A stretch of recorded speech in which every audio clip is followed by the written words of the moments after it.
आपका doctor science educational and motivational class में स्वागत है। इसके पूर्व के वीडियो में मैंने आपको मलेशिया के कुआलालंपुर स्थित लिटिल इंडिया का भ्रमण करवाया था। अब आपको लेकर चलता हूँ मलेशिया की बाटू गुफा की यात्रा पर।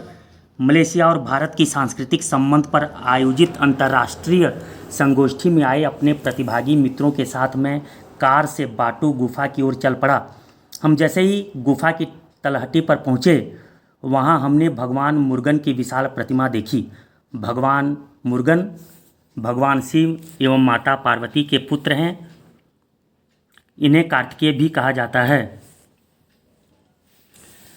वहाँ हमने भारतवंशियों के द्वारा भारतीय संस्कृति के संरक्षण के दर्शन किए। बाटू गुफाएं मलेशिया के सेलांगोर राज्य के अंतर्गत गोम्बक जिले में स्थित एक चूना पत्थर की पहाड़ी है। यहाँ गुफाओं तथा गुफा मंदिरों की श्रृंखलाएं हैं। यह पहाड़ी मलेशिया की राजधानी कुआलालंपुर से 13 किलोमीटर दूर है। इसका नाम पहाड़ी के पीछे बहने वाली बाटू नदी के नाम पर पड़ा है। यह नदी अब लुप्त है। इसके साथ ही पास के गांव का नाम भी बाटू गुफा है। यह गुफा प्रवासी हिंदुओं का एक बहुत प्रसिद्ध धार्मिक स्थल है, विशेष रूप से तमिल लोगों के लिए। गुफा का मंदिर भगवान शिव व माता पार्वती के पुत्र कार्तिकेय यानी मुर्गन को समर्पित है। यह स्थान मलेशिया में हिंदुओं द्वारा मनाए जाने वाले त्यौहार थाई पूसम का केंद्र बिंदु है। यहाँ थाई पूसम उत्सव में भगवान मुर्गन की पूजा की जाती है। थाई पूसम उत्सव तमिल समुदाय का प्रमुख त्यौहार है। इस त्यौहार को अत्यंत भव्य रूप में मनाया जाता है। थाई पूसम उत्सव हर वर्ष तमिल के थाई महीने की पूर्णिमा को मनाया जाता है, जो अंग्रेजी कैलेंडर के अनुसार 14 जनवरी से 15 फरवरी महीने के मध्य में आता है। पूसम तारा विशेष को कहा जाता है, जो इस त्यौहार के समय अपने उच्चतम स्थिति में होता है। थाई पूसम उत्सव केवल भारत में ही नहीं, बल्कि अमेरिका, श्रीलंका, अफ्रीका तथा थाईलैंड जैसे देशों में भी तमिल समुदाय द्वारा मनाया जाता है।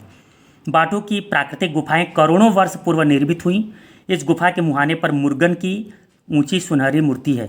मुर्गन की भव्य प्रतिमा की ऊंचाई 140 फुट है। यह मलेशिया के सर्वाधिक ऊंची हिंदू देवता की मूर्ति है तथा विश्व की तीसरी सर्वाधिक ऊंची मूर्ति है। इसे बनाने में 3 वर्षों का समय व्यतीत हुआ। इसके लिए भारत से 15 शिल्पी बुलाए गए थे। इसकी स्थापना 2006 के थाई पूसम उत्सव के समय हुई। मुर्गन की इस प्रतिमा में 250 ton steel bar, 300 litre gold paint और 1550 क्यूबिक मीटर कंक्रीट लगा है। इन गुफाओं का नाम वास्तव में इसके चारों ओर बहती बाटू नदी के नाम पर पड़ा था, जैसा मैंने आपको पहले बताया है, किंतु अभी यह नदी लुप्त हो गई है। मलय भाषा में बाटू का अर्थ शिला होता है।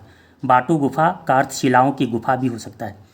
सन 1891 में मलेशियाई भारतीय व्यवसायी के थम्बोसामी पिल्लई ने गुफाओं में मुर्गन को समर्पित पहला मंदिर स्थापित किया था। उन्होंने ऐसा इसलिए किया क्योंकि गुफा का प्रवेश द्वार भाले के आकार का था, जिसे वेल कहा जाता है।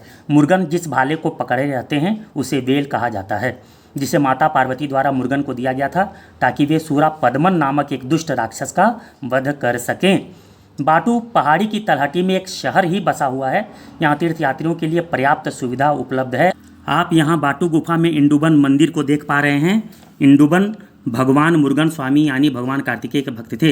इनका जन्म राक्षस कुल में हुआ था, परंतु इन पर मुर्गन की विशेष कृपा थी। मान्यता है स्वामी मुर्गन के दर्शन के उपरांत इनका दर्शन अवश्य करना चाहिए। आप देख रहे हैं इन्होंने बहंगी में 2 चट्टानों को उठा रखा है। कथा है कि अगस्त ऋषि के कहने पर इन्होंने शिवगिरी एवं शक्तिगिरी को लाकर उनके आश्रम के निकट स्थापित कर दिया था। जैसा कि मैंने आपको बतलाया, बाटू गुफा की तलहटी में एक शहरी बसा हुआ है।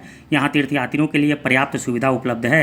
यहाँ मैंने हिंदी में लिखित सूचना पट्टिका देखी, जिस पर धूम्रपान निषेध लिखा हुआ था। पासी तमिल समुदाय का बड़ा सा रेस्टोरेंट था, जहाँ लिखा हुआ था कि दक्षिण एवं उत्तर भारत का शाकाहारी भोजनालय, जहाँ मैंने अपने प्रतिभागी मित्रों के साथ नारियल पानी का सेवन किया। नारियल पानी पीकर ऐसा लगा जैसे हम अमृत पान कर रहे हों। आपने बाटू गुफा के विषय में जाना समझा। मुझे पूरा विश्वास है कि आप बाटू गुफा के विषय में भली भांति जान गए होंगे। इसके बाद मैं अगला वीडियो बनाऊंगा जेंटिंग हाईलैंड्स के विषय में, जहां हमने जाकर वंडर लैंड यानी एक अद्भुत दृश्य को देखा, अद्भुत स्थान को देखा।